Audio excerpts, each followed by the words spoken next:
And a very good Thursday evening to you. Hey, my name is John Hickey. I'm a meteorologist here at WNEP. For those of you who are watching from our fellow Techno station, FOX43, again, my name is John, and we're up here in northeastern Pennsylvania in the Scranton area. Music is where our station is at. And you have found yourself here on the official Agnes 50 Years Later After Q&A. So this is your opportunity to chat with the meteorologists who helped put this entire special together, and a big shout out to, of course, all of the crews who were able to help gather all the video for us that you just saw, and of course their help in putting all these pieces together.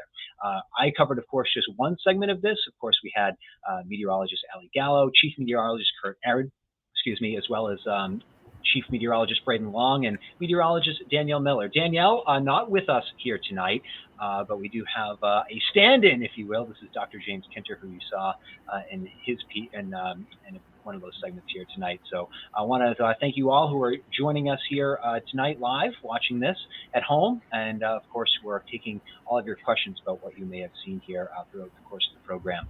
You can see Braden and Kurt, they have both joined me here. And Braden, how about you first, just for introduction purposes, introduce Jim for us here. Yeah, Dr. James Kinter III is a very familiar face to our Fox 43 family. Here, this is the second half an hour special I mentioned earlier to you guys behind the scenes that he's been a part of with us. He is the director for the Center of Ocean, Land, and Atmosphere Studies, and a climatologist at George Mason University as well. So for my particular portion of the show that you watched earlier on about climate change and about the oceans, no one better, no friend better than to talk to Dr. Kinter. So Dr. Kinter, thank you for joining us today. Thanks for having me, Braden. So putting this all together for someone like myself who obviously wasn't around for this, and Braden, I'm sure you can attest to this as well. Certainly a lot in the learning process about Agnes and about not only the devastation that it caused, but kind of the meteorology kind of behind it all. Maybe that's where we start here before we start getting into questions about what our takeaways were as we kind of learned about Agnes, or maybe in Kurt's case and Dr. Jim Kinter's case, your cases of maybe even being around for it, but just kind of that learning process of going through and digging into these individual segments. Braden, how about we start with you? The thing that really kind of stunned me as we continue to go through increased tropical activity in the last 2 years alone. We talk about Fred, Isaias, we talk about Ida as well, which was particularly damaging on the southern end of Pennsylvania as well, and in our portion in York County. The thing that I found particularly interesting, though, about Agnes is the Agnes Track. And we talk about almost every storm, or a good portion of mid-Atlantic storms, just how they're influenced by systems from the west, how long they stay around, and just how long Agnes stayed. From whenever we saw her for the first effects around June 20th, June 21st, and then the 22nd, the 23rd, re-intensifying into a tropical storm, just how long it stayed and just getting trapped right here to be, as Kurt said in his piece, the big one that everybody notices. I think that's the one real particular meteorological nightmare, if you will, for this storm is just its track. And in my particular piece, we talk about going forward. I mean, Dr. Kinter, you're mentioning its beautiful path as well. I know you have a few things to say about it as well. Yeah, well, I don't know if I'm the only one who's old enough to remember Agnes, but I was in high school at the time, at Penn Manor High School in Millersville, Pennsylvania. So the storm was a big factor in our lives at that time. We don't see a lot of storms that follow this path, that they come up the Chesapeake or at least come up the eastern seaboard with that level of strength. And then, as you were saying, Braden, that they stick around for such a long time. It's pretty unusual. And the data we have, they have about what we call a 10 to 15 year return period for storms of that magnitude to get this far north. And if they happen to be over warm water like the Chesapeake or over the Gulf Stream, all bets are off. You're going to see a lot of damage, particularly a lot of flooding damage as they get this far north. That's something that I didn't find as I was kind of digging through it, seeing that re-intensification as Agnes went back, over the open waters again in the Atlantic, what the sea surface temperatures may have been like at that time.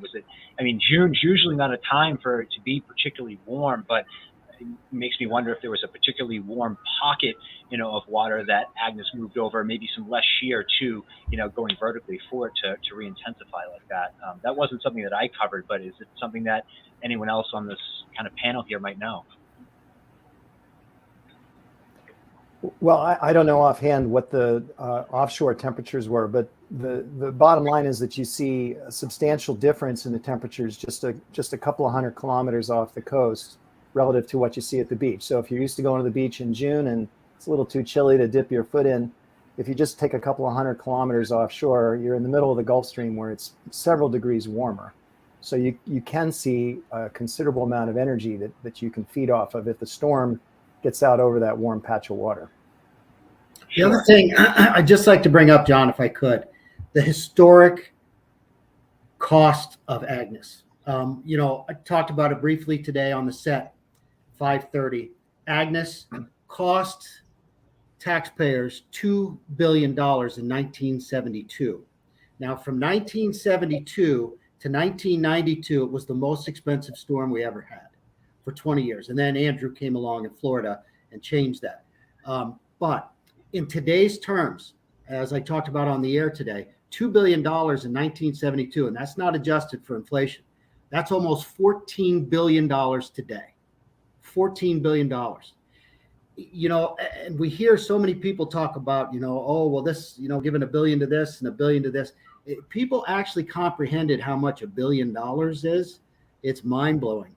We talked about it on the air. The fact if you were in a time warp and you took away 1 billion seconds from right now, it would be 1990. If you took away, say, 1 billion minutes from right now, you'd be almost just over 1900 years from now. So 1 billion is a lot, 2 billion is a lot, but when you equate it into today's money, $14 billion, it's unprecedented. And not only, we talked a lot in my piece about, the carnage and the death and all of that, but boy, that's just an awful lot of money. And, as you guys alluded to earlier, more, you think of Katrina, you think of the other storms that you guys were talking about, they're getting more and more expensive, these storms. And unfortunately, I think it's just a sign of the times. And also maybe a part of, where we're building, if we continue to build up at the coast and, areas that are, more prone to seeing hurricane damage. I mean, you're quite literally putting infrastructure in place for seeing that. Here we are. We got a question that's coming in here now, and this is going to be from Josh. He's a friend of the show, as I like to say, here at WNEP. Josh is out in central Pennsylvania, and he said, would Sandy in 2012 be similar to Agnes in a way? I guess perhaps in track, but Sandy is a weird one in how it's classified too. I think Sandy, in a lot of ways, kind of rewrote the books on how we classify storms. If I'm not mistaken, the backstory with Sandy was that it kind of, quote unquote, lost, official tropical characteristics, becoming extratropical, which meant that the name went away. So the social science experiment that unfortunately played out was people kind of took it less seriously and were less reactive to this large storm that, came barreling in. And, because of that, I think maybe some people were caught off guard because, how could just this low pressure system that's unnamed cause such, crazy, damage? I'd just like to throw something else out there too, John, along with what you were saying. Also, the ocean played a big factor in Sandy, right along the coast, the tides. Whereas with Agnes was rain and rivers. So a little different of a scenario, but yeah, that coastal flooding from Sandy, that was terrible. And I know we have another question coming in here at the bottom, but Kurt, I did just want to quickly pose to you. I mean, because you're the pride and joy of Hughesville, Pennsylvania, star quarterback out there. So not star. But you were here. I mean, you were around for Agnes. Yes. Do you have any memory of it? And what is it that you remember? Because I know last night, Scott shared his memories from being in the Reading area, living on 5th Street. The water made it up to 3rd Street, so he was safe. Unfortunately, some of his friends were not. Did you have any kind of similar situations that played out where you were, Kurt? Yeah, I was a little boy when Agnes hit. I was just, I think, maybe in grade school or first grade, but I do remember vividly the streams and creeks in my neighborhood rising pretty quickly. Out in Lycoming County in 1972, when Agnes was finished raining, we had about 12 inches of rain in about a 36-hour period. So, of course, all of the streams and rivers were flooding. The West Branch of the Susquehanna was flooding. So clearly it wasn't as bad as it was in the Wyoming Valley when the levees broke. And we talked about that in the piece. The cemetery at 44 and other places created that suction, that swirl that actually pulled the caskets and the human remains right out of the ground and then pushed them downstream into other towns. I mean, I can't even equate what that would have been like trying to clean that stuff up. I saw pictures, unfortunately, some of them we couldn't use, but pictures of 20-year-old men out there with long poles and hooks, literally just pulling bodies out of the water and, not really well maintained, if you know what I'm saying. And just the devastation that must have caused. I remember when I talked with our former Mr. Everything here at WNEP, Jay Christopher, he, as he said in the piece, he was quote unquote wearing a hat and it said weather. But he is also a very spiritual man as well. After WNEP, he's gone on to do some things in religion, and so I asked him about that. I said, as someone who has a lot of spirituality, did that in any way help you? With what you saw, with seeing those caskets, as he quoted, I didn't make the piece, but what he told me was, it was something that was supernatural, as he put it. And he said that, it's taken him years to really grasp what it is that, that he was seeing, out in 44th. And we heard just below there on the screen, Shannon had said that, her grandfather told her about seeing, the caskets floating and, the horror that is. And there's a thing right there, John, from Patty. Her husband was part of the National Guard assigned patrolling the Wyoming Ave, the 44th Cemetery. Let me tell you, if you saw any of my story and how that cemetery looked, that was not an enviable job by any stretch of the imagination. Mm-hmm. John Kurt, if I may, that question that we brought up earlier about having a storm worse than Agnes, and we came close in 2011. I'm sure she's referring to Lee. I want to pose that to Dr. Kinter because it's something that we got into a bit. We talked about not only increased tropical activity, we talked about the increase of what's called convective available potential energy for the people at home, just general thunderstorm energy and storms to come further inland. So talk to us a little bit about that. We can refer to Lee a little bit in 2011, but also just the general consensus and threat level concern really for storms as we go into the future. I mean, your direct quote was Agnes on steroids if a similar situation happened again. Yeah, so we're seeing a lot of trends that are associated with global warming. One is that in addition to the atmosphere getting warmer, it's able to hold more water vapor. And so the sort of the raw material for rain associated with tropical cyclones, and hurricanes, is increasing over time. So when you get a big storm, what you find is that it's able to generate a lot more rainfall. We're seeing increases in the statistics of extreme rainfall, tropical or otherwise, here in the northeastern part of the United States, essentially a doubling of extreme rainfall over the last 50 years. So if you think Agnes was at the beginning of that 50-year period, we're at the end, then one big effect is just going to be there's so much more water available in the atmosphere for a storm to concentrate it and rain it out. The other thing we're seeing that's associated with global warming is a general rise in sea level. And particularly here on the East Coast of the United States, we're seeing sea level rise since the beginning or the early part of the 20th century. There's been about a foot of sea level rise. And we're anticipating another foot to 2 feet of sea level rise over the rest of this century. And climatologists are often accused of doomsaying and of looking so far out in the future that nobody can really relate to it. But what I like to tell my students is that their children will be adults at the end of this century. And so the world we're creating for them is what they're going to be experiencing. And with that higher sea level, any kind of a storm that comes anywhere near the coast, particularly at this higher latitude where we are here, you're going to see a tremendous storm surge that will dwarf any storm surge we might have seen with storms in the past. Well, and to think about that particular energy, I think of a stationary boundary we had. This isn't a tropical storm, just a generic stationary boundary that we had in 2018 or 2019. A lot of moisture. Remember it well, yeah. Here, yeah, you know what I'm talking about. So Yep. I use that particular piece of video. If you go back and watch my piece as well, of Croix Creek Road, and there was a road where all these bulldozers were and everything else like that on there that looked like a construction zone. It was a road that was completely turned into a waterway because of a stationary boundary that dumped 12 inches of rainfall in 4 hours over the same area, with just storms that popped up over it. It carved out a whole road on Accomack Road, it was called, from a 2-lane road to a 1-lane road for more than a mile.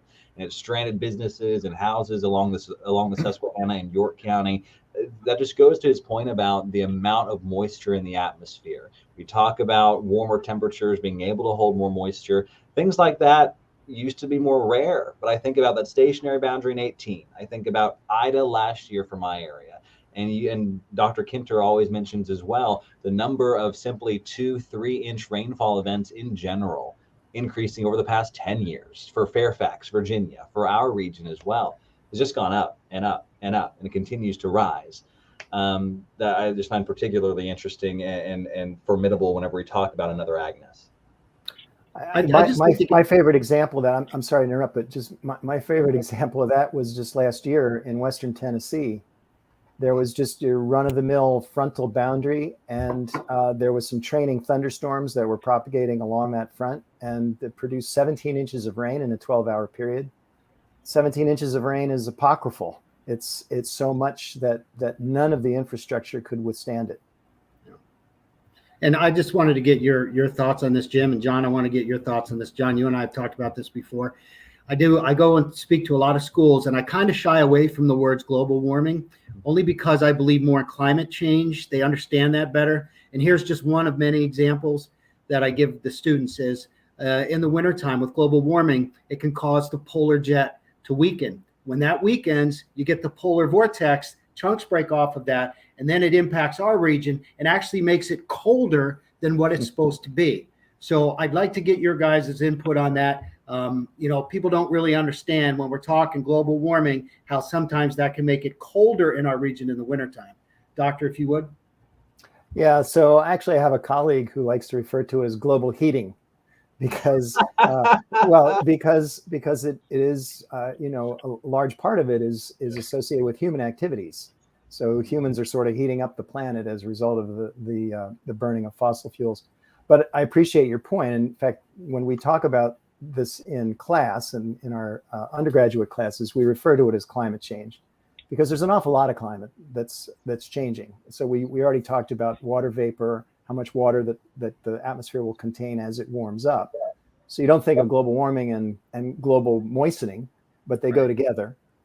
Similarly with sea level rise, you don't necessarily think global warming is going to tell you anything about how deep the ocean is, but in fact it is. So you're right. I mean, I think it's very important to point out that climate is changing.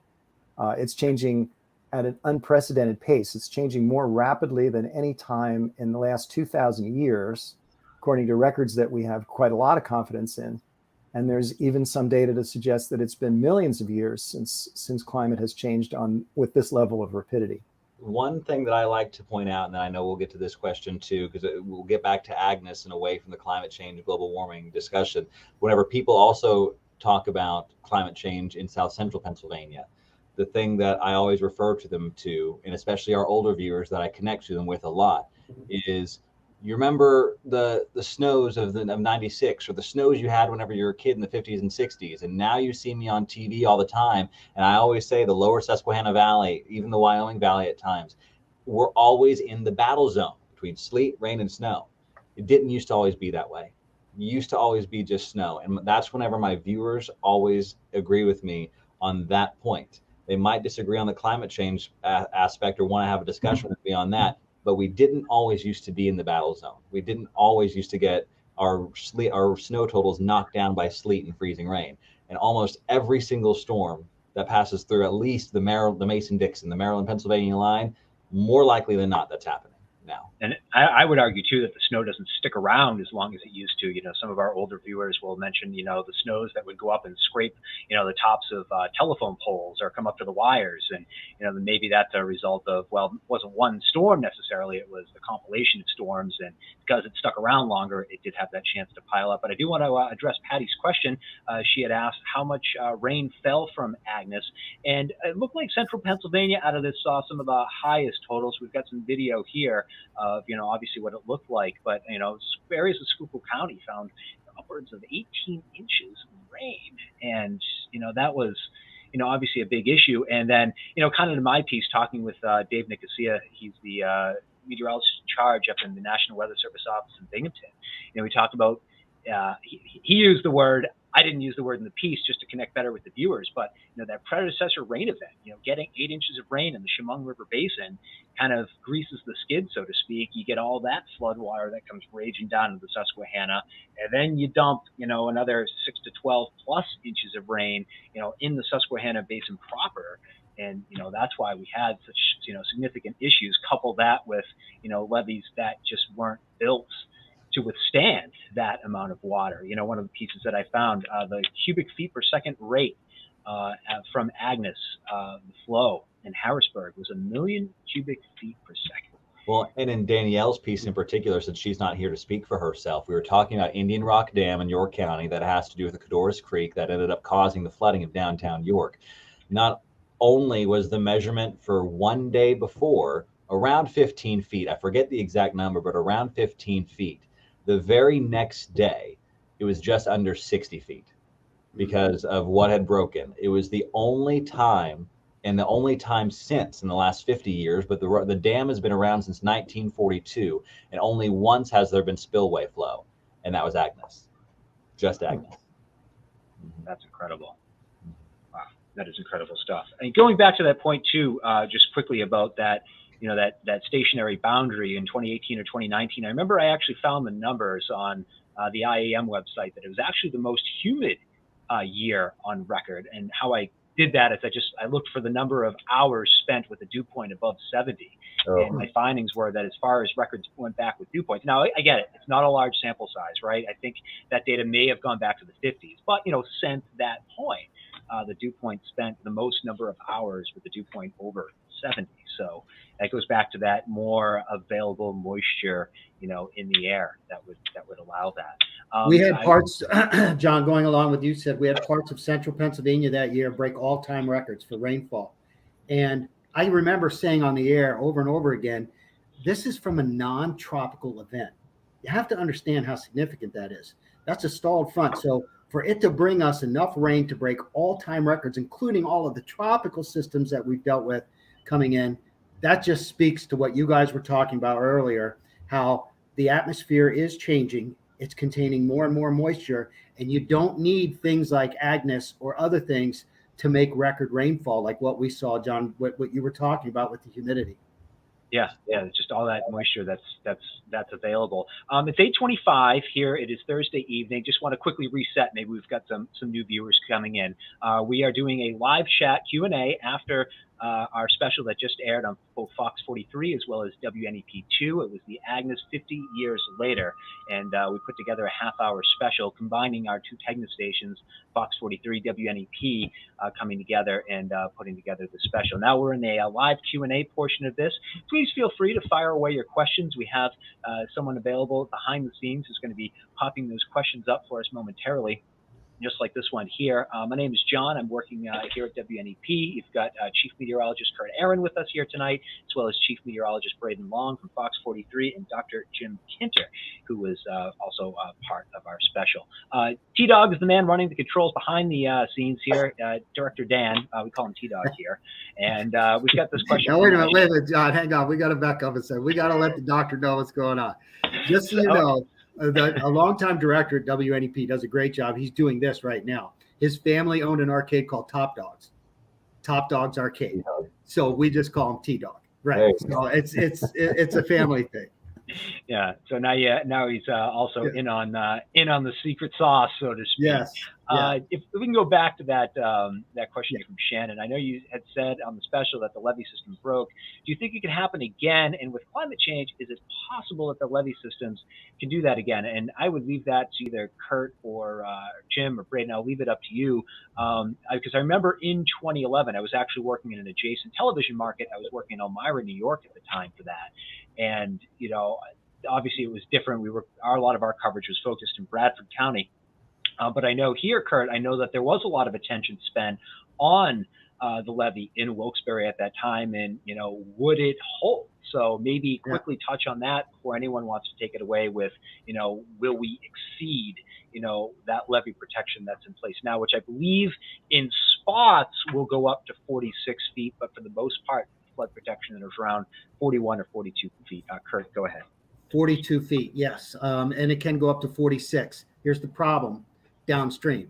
That protects Wilkes-Barre, but there are so many communities south of Wilkes-Barre that would be devastated if we had floods, if we had a river cresting if even 40 feet. I mean, you would West Pittston upstream too. West Pittston, not protected. Yep. So, I never say never. I haven't been doing this as long as the doctor has, but I've been here for several decades, and I've seen things happen that I said, man, I never thought, just like you were talking about non-tropical record rainfall. I never thought I would see that. And we saw it. So I think the thing that's interesting is that in Danielle's piece, again, she was talking about infrastructure and just how much she talked with Ben Pratt of the Susquehanna River Basin Commission. And we really talked about the lower Susquehanna River Basin, especially down here.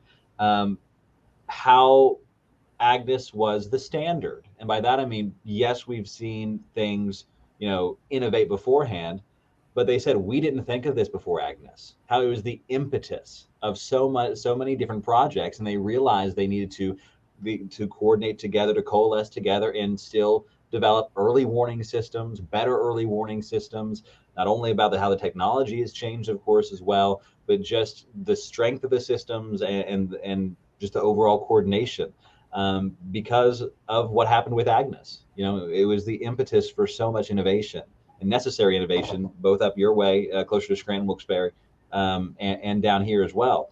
Back to the rainfall event, the high intensity rainfall events. I think of Marietta, Lancaster County. There's a station or a measuring buoy right there. I think of Goldsboro, which is right near 3 Mile Island, as well.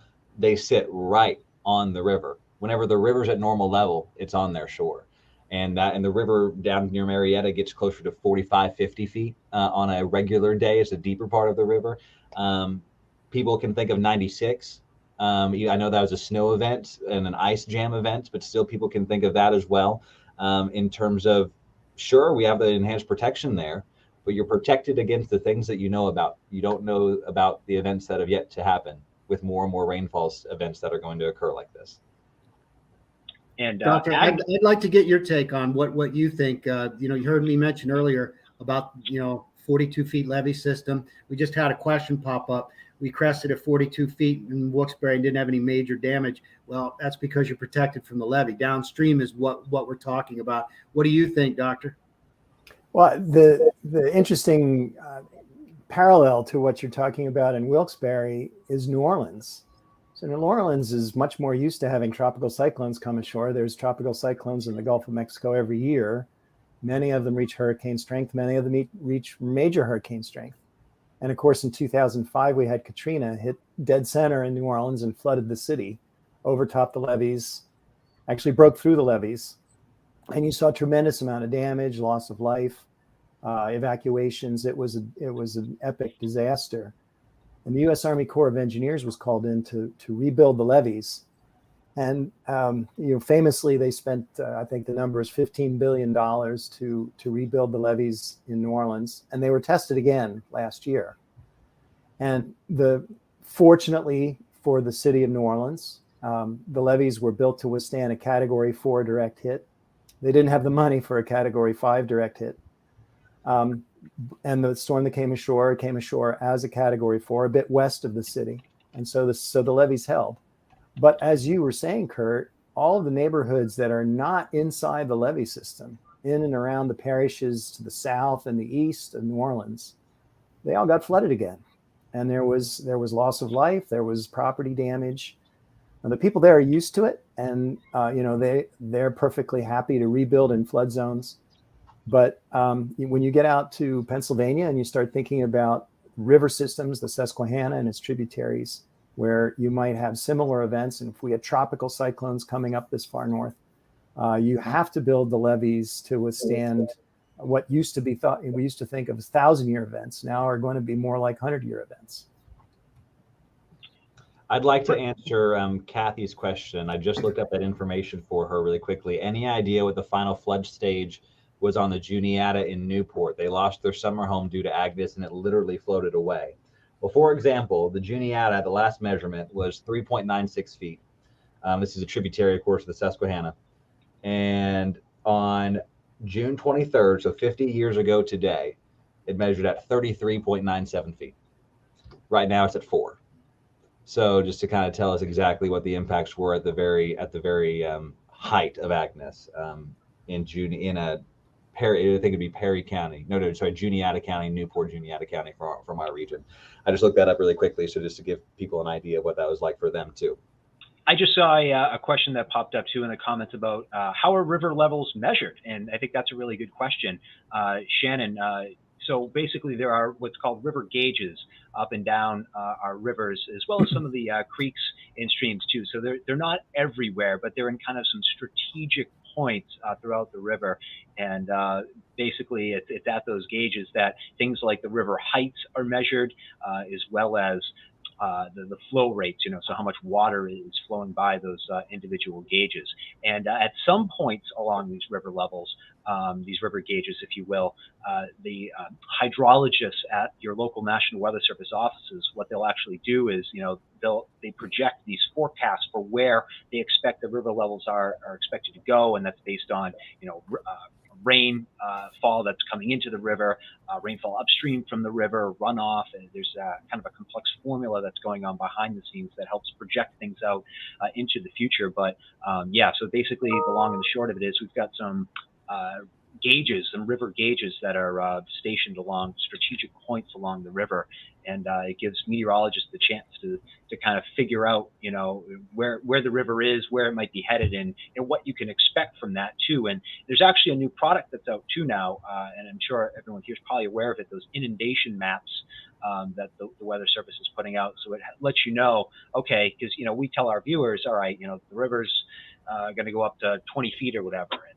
someone might be like, okay, what does that mean? And then you're able to show them, okay, well, when the river at this point reaches 20 feet, these are the areas that are going to be underwater. People who typically, what I found in my experience anyway, people who live right along the river themselves, they tend to have an idea, in their mind when they hear a certain number, when it might be time to get out of there or when it might be getting a little bit hairy. And that's been based on my experience interviewing people in flood stories that live along the river. Shout out to the Mid-Atlantic River Forecast Center and the National Weather Service and State College too. We can't forget our partners there for the flood data and everything they've created over the last 10 plus years. So there you go. Yeah, there we go. I know there's a lot more great questions coming in. So any of those that we want to fire in on. Is there any topic that you guys feel that's really important that was either in the special to go over again or explain a little more, or just something that I can speak to it from putting this together, man. I had a lot of stuff that I wanted to fit in there, and boy, there just wasn't enough time in the day to. There is a story with Danielle, and Kurt, I'm sorry you haven't talked in a while. I keep talking over him, so I'll get back to you in a second. There's a story with Danielle that we aired today, but it was not a part of the special of Shank's Tavern in Marietta, and he specifically mentioned as well Marietta. For you NEP viewers who aren't familiar with that particular community, it's a community along the Susquehanna River on Lancaster County, and he particularly mentioned a couple of things. One, that the river didn't just flood that community from the banks coming in, it flooded from the bottom up, and by that he meant it overwhelmed the storm drains, and the water came up from the storm drains. And whenever water started coming into the bottom of the tavern, Bob Shank was 25 at the time. They put up the bar stool and the chairs and everything up on top of the bar, because he said the water will never get that high. He's never said that again, because the water with Agnes got within 6 inches of the second floor. We talk about, Kurt, you mentioned this. I'm going to get the name incorrectly. The Harrisburg community that was completely flooded. Was that Shyport or Shy? Yeah. So people think about that as well. The strength of that community as well, where they could have just completely left and never rebuilt there again. But they wanted to stay in Shipoke in that area, so they innovated the way that they built, and now all living quarters of homes are built on the second and third floor. And on the first floor is just basements and carports and everything else like that, so that the basement from the river could be flooded, not the second or the third. So those two stories that we were able to cover, or at least mention, from Marietta, and then another instance from a community in Harrisburg, I think really stood out to me on how they say, we stayed here. This is family. We don't abandon. That's good to know. Follow up to that. Yeah, because I know the devastation from 72. I'm going to throw something real quick. I just want to add to what John said about river levels, and then I have a question for the doctor. John was talking about river gauges. Yes, absolutely correct, especially in the main branch of the Susquehanna. But a lot of the smaller streams, the Muncie Creek, the Lackawaxen, they are done by volunteers who drive and see the markers on the bridges in many cases. And they can drive, put lights down, and those markers tell them exactly how many feet that the stream or the river is. So you also have old school ways of detecting rivers. I know, I can't remember, John, maybe you do. It was 4 or 5 years ago. We did something about the rivers and streams. And I went to a meeting with the National Weather Service. We were talking about this very subject. And I was blown away at how many small streams and rivers still go by that way of measuring, by just seeing those on the bridges. The river gauges, as John mentioned, much more accurate, rather than a volunteer and pouring rain in the middle of the night, shining a light down on the bridge to see where the river level is. But I just want to ask, I'm just curious, Doctor, if you wouldn't mind, if you don't want to take the question, it's fine. Your thoughts on the upcoming hurricane season. We're talking about Agnes, so I think it's a timely thing. What do you think we have in store for 2022? Well, that's a great question. I think the Weather Service has said it's going to be a near to above normal season. Do I have that right? I mean, I haven't been following what the Weather Service said. I mean, and their basis for that is basically two things. One is, as we were talking about before, the availability of moisture. So any storms that form are going to have plenty of energy. Sea surface temperatures are warmer in the eastern tropical Atlantic and in the Caribbean and Gulf of Mexico than they were 15, 20, 30 years ago, just because of this gradual rise of temperature. And the third big factor is it's a La Nina year. And it's actually kind of unusual. It looks like we're going to have our third La Nina year in a row. And typically when we see, so El Nino and La Nina are this phenomenon in the tropical Pacific. And people don't typically think of the Pacific as having an influence on the Atlantic hurricane season.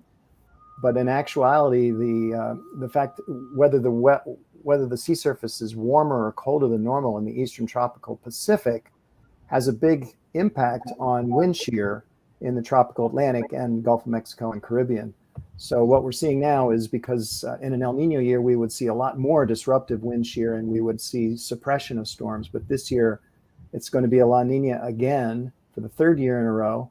And that's basically going to have no negative effect on the wind shear. So any storms that form will be able to get that vertical development and pack a wallop. Very insightful, Doctor. Thank you. Good to know. And I know just looking at some of the CFS, the climate forecast system model, it looks like maybe going into July, conditions a little bit more favorable for some tropical development there for the time being. There's kind of been a lid on things. But, as we always say, I mean, it's June, and this is just the very early stages of hurricane season. And the ocean, the sea surface temperatures kind of reach their peak, late summer, early fall. It takes a lot of time to get that volume of water warmed up. So the peak is, sometime in September, I think it is. Right. Late August, early September. We've had some help with Saharan dust so far in June as well. It's kind of helped us out in the Gulf of Mexico too. Separate phenomenon, but that's been some helpful. Yeah, but I know recently I just saw the Hurricane Center page. There's like some low chance for some tropical development coming up over the next 3 to 5 days. So, we are in the infancy of the season, but perhaps things about to get underway. One story, and again, this isn't maybe super local, but again, it was part of a station, in Elmira, and a story that I heard from that was from this guy Jim Pfeiffer. He worked for Chemung County, and he told the story about him and his buddies, after Agnes had passed, and it was time for cleanup. And so they're walking down, the middle of the street, everything's shut down, right? And they're walking in the floodwaters, and his buddies, they got a shovel, and they're walking down the street, and all of a sudden, whoop, falls through a manhole cover that had busted open. And the only reason that he's still alive, that shovel on his back, because he goes under his buddy, and they pull him back up, and he's able to get out. Well, Kurt, you guys also have some very good video. Fox 43, for our viewers, we were in a station until 1994. So we've been very grateful for the folks at WNEP for a legacy television station to be able to go through your archives and look at that video. But one of the stories, and Kurt, tell me what you remember about this. I'd love to know anyway. We saw in your footage, one of the stories, people shoveling all of this muck and this mud and everything out of their streets and out of their yards, where a lot of folks like my fiance's father, or a future father-in-law, he said that was the worst part. It was the cleanup, it was the mud, it was the devastation left behind to get that out of our area too. Yeah, I've gone through a couple of floods myself. As a matter of fact, when I bought my house 20 years ago, I bought it in January. The den, completely furnished, flooded in April. So I have a little experience with this very topic, and I can tell you, back then they didn't, they weren't as, what's the word I'm looking for, as concise when it comes to mold and things like that. It was a little bit different of a time period. It was wet down there. They just cleaned it up, dried it up best they could, and then they started fixing it up again. So it was a different mindset too, just like we talked about the National Guard and bringing in those young men to take care of the remains from the cemetery. So there was so much involved, not just that, but with the levees breaking and all of the destruction. I mean, in my piece, the one gentleman from the Historical Society said that Agnes fundamentally changed the landscape of northeastern and central Pennsylvania and down towards Harrisburg. Fundamentally changed it. So, towns that were there before were gone. And you actually saw the expansion of stores and stuff from being downtown that were completely destroyed to expanding out. And that's why you saw creations of the Wyoming Valley Mall, and you saw those other things. So it really changed the way that we live. And I know Sean has a question there. I just have to say, this is Corey Burns. He's our assistant chief photographer. But this is a very interesting question. I'm just going to answer the first part of it and then let you guys take it away. How has the levees built changed the river and the flow, the physics of that? You're building it up higher and thinner, and you're forcing water through there. So that's going to continue downstream. And now the levees are at 42 feet. And the question we had earlier was 42 feet. That was 2 feet higher than Agnes. Why didn't we have such flooding? Well, the levees are a lot higher, but that water's got to go somewhere. And if it's not going to go in the Wilkes-Barre or the Wyoming Valley, it's going to go downstream. I mean, you guys, please. Doctor, you want to go ahead? Dr. This is all you. And we talked infrastructure loosely. That wasn't featured in the story, but an important part of Danielle's and your knowledge base as well. Well, so I think the issue here is you have to take a holistic view. If you build a levee and you protect one neighborhood, you're creating a problem for other neighborhoods, particularly ones that are downstream. And Kurt's exactly right, and the questioner is exactly right. We call this the Venturi Effect, right? So you constrict the volume through which a fluid can flow, and the fluid's going to flow faster. And a fluid that's flowing faster is going to create more erosion. It's going to pull more silt off of the sidewalls of the parts that's not protected by a levee, and so you get more silting downstream. And all the associated problems with that. So really. And I think the U.S. Army Corps does a good job of this. They have to think about infrastructure in a very holistic way, and you can't be hyper local in how you think about building infrastructure. I guess that's probably one of the rules of civil engineering. It's not just what's going on where you are. It's where is that water going to go? And I know that's something that I hear a lot from meteorologists, especially at the Weather Service, when they talk about all the pavement that we're adding, and where's that water going to go to, and how might that exacerbate some future situations. 8:45 here. I don't know how much longer you guys are looking to go here. If we continue to get great questions, I suppose we can keep the good times rolling here, at least for a little bit longer. It's been a very interesting discussion. Shannon here asking, how can you, as meteorologists, tell how severe a storm will be?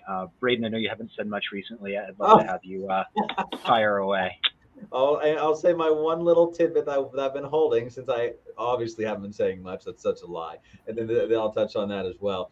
The one thing you mentioned about bridges and everything that I find particularly interesting, and measurements and everything, is that down here, and I'm sure it's the same way with you guys as well, and correct me if I'm wrong, but there are so many bridges here, and even if it's the people that go around with the flashlights and everything, like Kurt said, that are 12 feet, 14 feet, Agnes, 5 feet, 6 feet, Agnes. Mm-hmm. All of these places, they just hold all of that history and everything, and that's still the measurement. Other than an area that might be particularly hit hard, by a stationary boundary, a lot of rainfall, it's still low, Agnes. That's just the standard. I'll touch on the other question, but I'm going to defer to Kurt to comment on that, and then you can take the first bit of the question. Yeah, I was just going to say, I'm glad that you didn't reveal the super secret dartboard that we use to determine stuff. I know. John, I'll tell you, I like to inject a little bit of humor every now and then. All right, so, you're absolutely right. You were talking about the bridges, but as far as storms go, we have, I tell this, and I know John gets tired of hearing this, but it's true. When I started, there were like 4 models. And the data was completely different back then. Doctor, I'm sure you can talk to this as well. It's changed so much. I marvel. And when I come to work, I can say, okay, give me 6 models right now that's going to show me what's going to happen over the next 48 hours and put it in radar terms like viewers would see at home. And I can literally, in 2 minutes, show you exactly how many storms and what's going to happen, and it's all based on technology. Now, when the storms finally come, I can then use the algorithms in the radar that we have. And we used to have our own radar system on Penobscot Mountain, and we called it real-time radar. And back then, it was very important because our delay was about 2 to 4 minutes, whereas the National Weather Service delay was about 15 minutes. Now, we're going years back. So we had our own radar, and that made it we were the top dog because we had our own radar. Now that's changed, and you guys can correct me if I'm wrong, but I think the delay now with national radar from the National Weather Service is only about 20-30 seconds. So with that, we can look inside storms, see if there's any rotation inside those storms. There's so many tools that we have now that we did not have 25-30 years ago. Well, correct me if I'm wrong too, but I want to use Dr. Kinter's words against him from our last climate special that we did on communication. When in his days in Princeton, I won't reveal the years, but you're mentioning your days in Princeton. You said it was referring to climate change, but correct me if I'm wrong. I would say this has to do with forecasting as well. We couldn't separate the signal from the noise, and that's why things were we just didn't have the technology then. But now it is so much clearer. We were talking about climate change, but I would assume the same analogy can go to forecasting as well, Dr. Kinter. Yes. Well, I mean, when we're talking about separating signal from noise, part of the problem back when I was in school, and it was a very long time ago, I'm sorry that you brought that up, the signal was still pretty small. At least for the climate change signal was still pretty small, and there's plenty of variability. And so it was quite bold for the scientists at that time, talking about the late 1970s, to be arguing that we were actually changing the climate because it was such a weak signal relative to so much variability. To the question about how we know how severe storms are going to be. I mean, Kurt put his finger on one of the three things I think that's important, and that's observations. We have global observations. We've had satellites circling the globe, both polar orbiting and geostationary satellites now since about 1980, and experimental satellites before that, but really all of our monitoring goes back to about 1980. We have radar, including Doppler radar, all over the United States. We have much more high-tech instruments now that can get much better accuracy and much higher precision. So that's one of them. My background, I'm a modeler. So the big innovation that I like to talk about is modeling. Kurt mentioned that there's just a huge number of models available to look at now. I think one of the success stories of meteorology is people started thinking about making models of the weather in the early part of the 20th century, around 1920, and it was a colossal failure. But by the mid-1940s, basically at the impetus of World War II, we were able to successfully model the weather and make forecasts out to about 2 days lead time. And things have just gone gangbusters since then. So in just the past 60 or 70 years, we've dramatically increased our capability to model the global weather. And that gives us much higher accuracy, much longer lead time, gives us the chance to give people warnings and very, very specific pinpoint warnings. Before we would say, well, Eastern United States is under threat of severe weather. Now we can say, Lancaster County is under severe weather threat. So it's just been night and day, and really only in the past couple of decades. So whenever John says the high temperature in Scranton tomorrow is 84 and it's actually 85, people really need to calm down. We've definitely come a long way, and kind of to that point, when I was talking with Dave Nicosia about this, he brought up the point that at that time in '72, rainfall forecasts were really, really bad, and so that wasn't included in river forecast hikes, which is kind of wild. So back then it was a lot more of, as Kurt brought up in the levity, we're throwing darts because they didn't include the future rain coming in. They just based it on what was happening and what they saw. And so, now we do. And that goes to show how much, the science has really improved. I mean, I know sometimes, that snowstorm the next day goes from nothing to something or from something to nothing. But, the fact that, you're at least hearing about, potential storms 5-7 days away sometimes. And it verifies, at least to some degree, maybe the storm doesn't whack you, but, somewhere nearby does, or just the fact that you're seeing that storm form that far in advance and you're getting that much of a heads up is definitely kind of a credence to science and how far we've come. I'd also like to bring up the point that Agnes is the reason that the National Weather Service in Binghamton has a radar.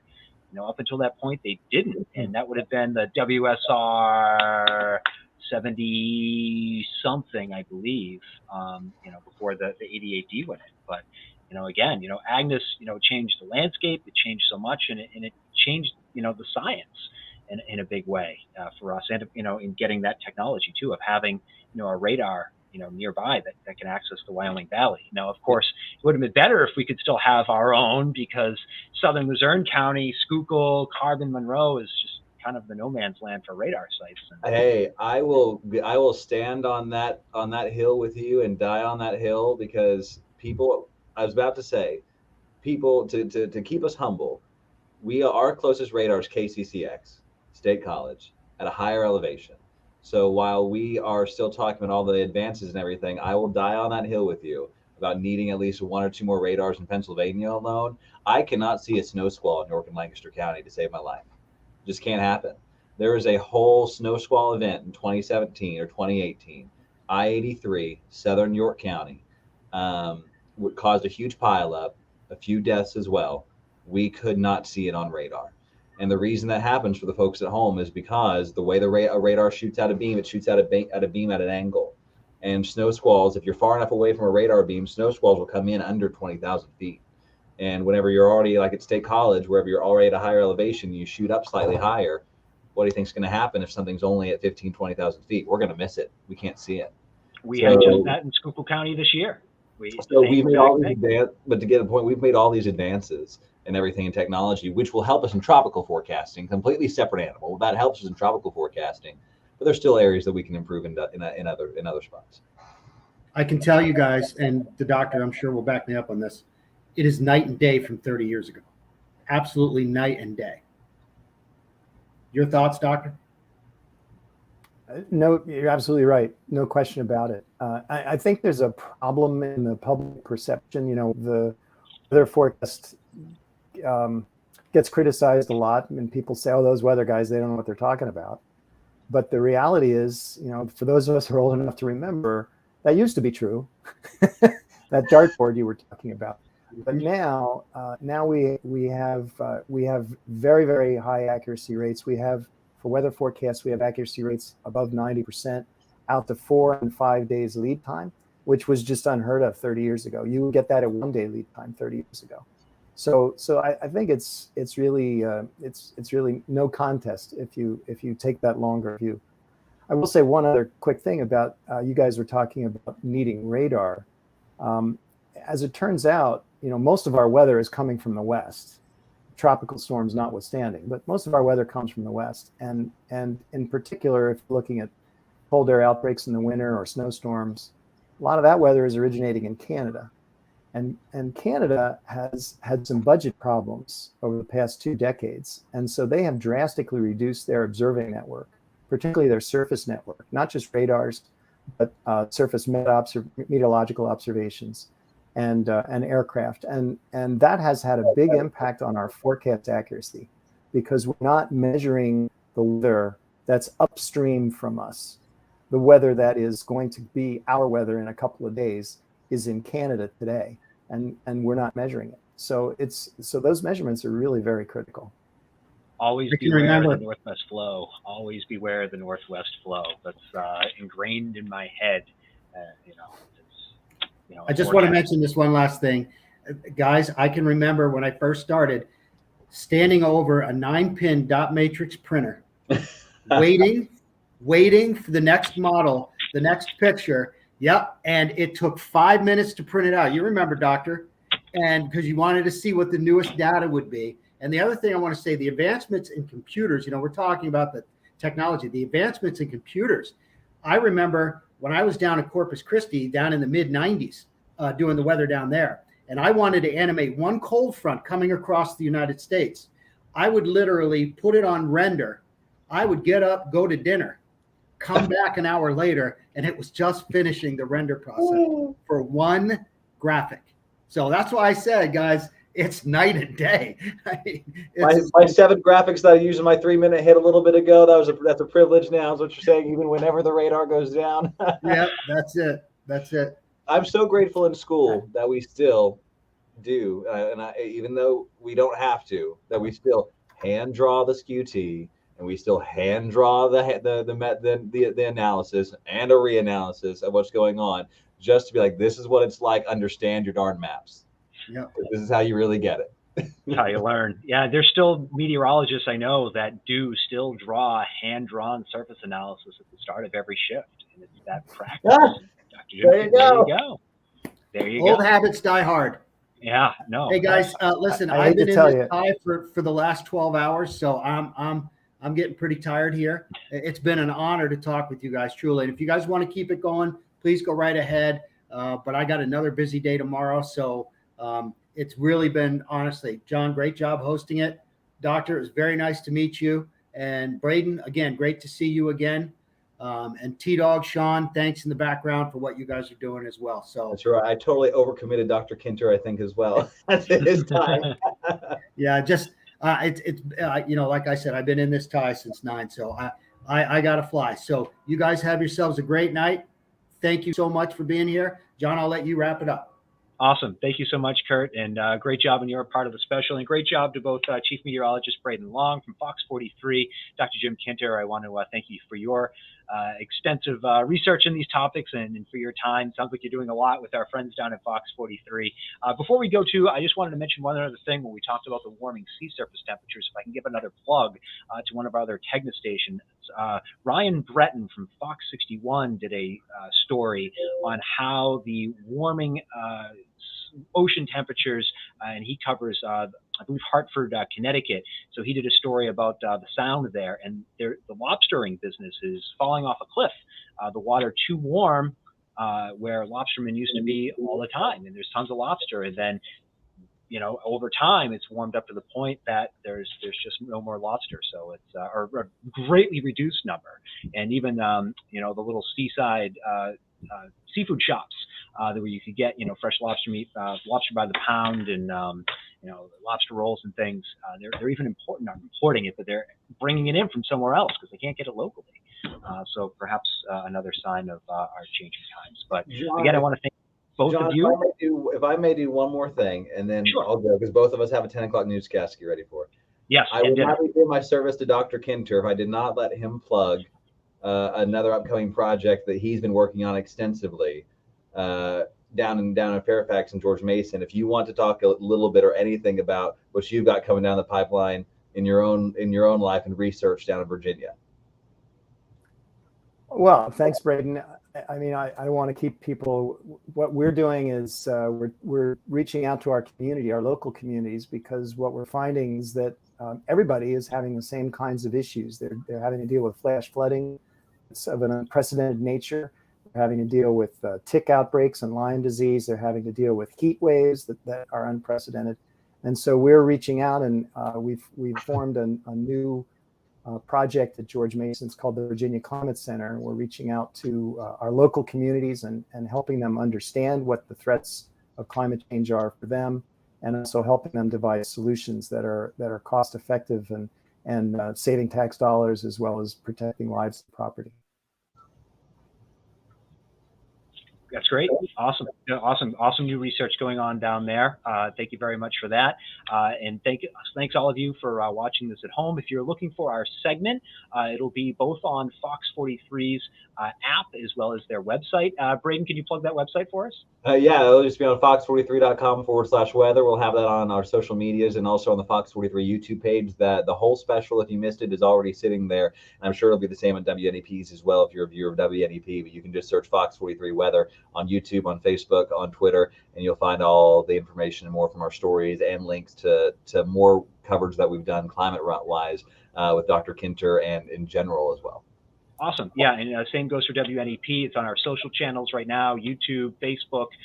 You'll be able to see that, as well as our website, WNEP.com. You'll be able to find all parts of our special there, as well as all of our other stories that we've done, from this morning through the day on our Agnes 50 Years Later special. I want to thank both of you gentlemen for being with us tonight. Thanks to meteorologist Danielle Miller, who's not with us tonight, actually on vacation and just got engaged, I saw via social media. So congrats to her and her fiance, and to, again, meteorologist Ali Gallo for her part in our special. Thank you, gentlemen, and thanks all of you for watching at home. We really appreciate your viewership here tonight. We hope you enjoyed Agnes 50 Years Later and our look back. Take care. Have a wonderful evening. Be safe.